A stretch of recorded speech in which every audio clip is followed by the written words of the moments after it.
For nearly 25 years, I wandered.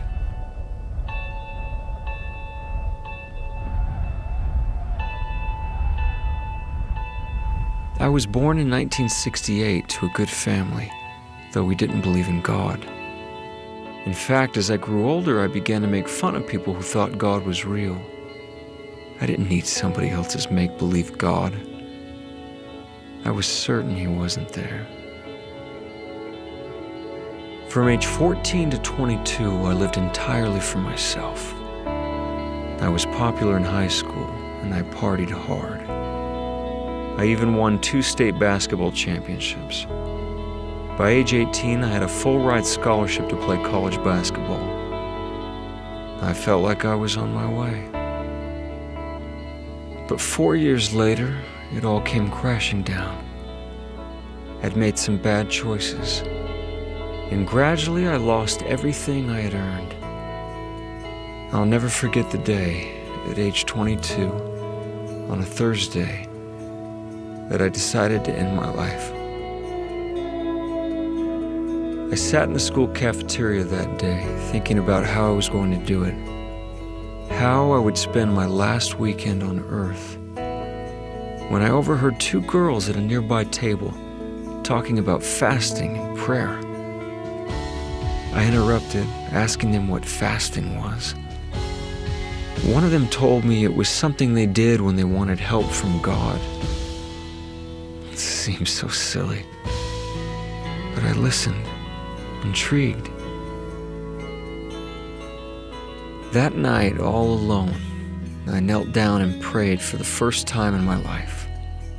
I told God that I was going to fast, that I'd go without food and water for 24 hours, but that I wanted him to show himself to me.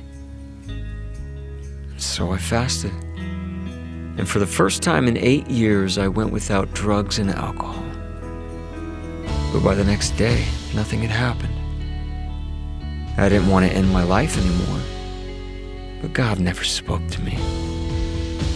So I forgot about the whole thing. I knew he didn't exist. I went on with my life. And then oddly, a month later, an old friend called inviting me over.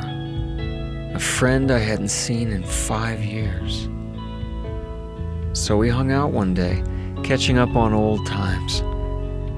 When out of the blue, he said, "Todd, I don't know how to tell you this. I was scared to even invite you over. But yesterday I had a strong impression from God to call you. And God impressed me to tell you that he needs you on his side. Today." I was speechless. Was God real? Had he answered my prayer? Had he sent someone to me? I couldn't believe it, but he had.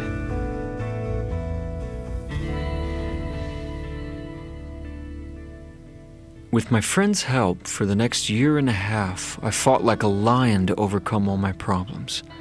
Up and down I went, succeeding and failing along the way. But little by little, I started to see small but obvious things happen in my life. The answers to questions that had long bothered me began to be revealed. Slowly, things started to change.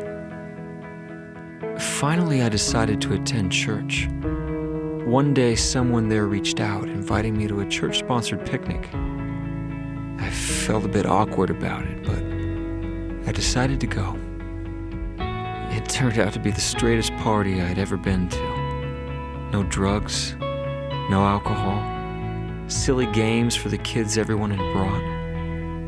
And then we had lunch, and someone wanted to pray over the hot dogs. I thought it was strange, but I bowed my head and closed my eyes. And then my life changed. 2 years after that initial fast and prayer, 700 days after I had pleaded with God in my closet, I felt something I had never felt in my life. Something 20 times stronger than any drug I'd ever taken.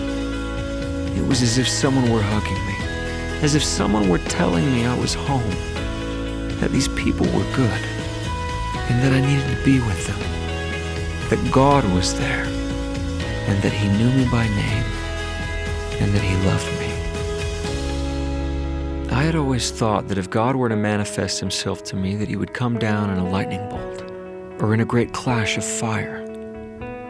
But I learned that day at the picnic that I was wrong. I realized that it is part of our condition as mortals to sometimes feel as though we are surrounded by darkness. But even though we may feel lost, that God promises to illuminate the way before us, no matter how long it takes. For 2 years, God had nurtured a questioning soul.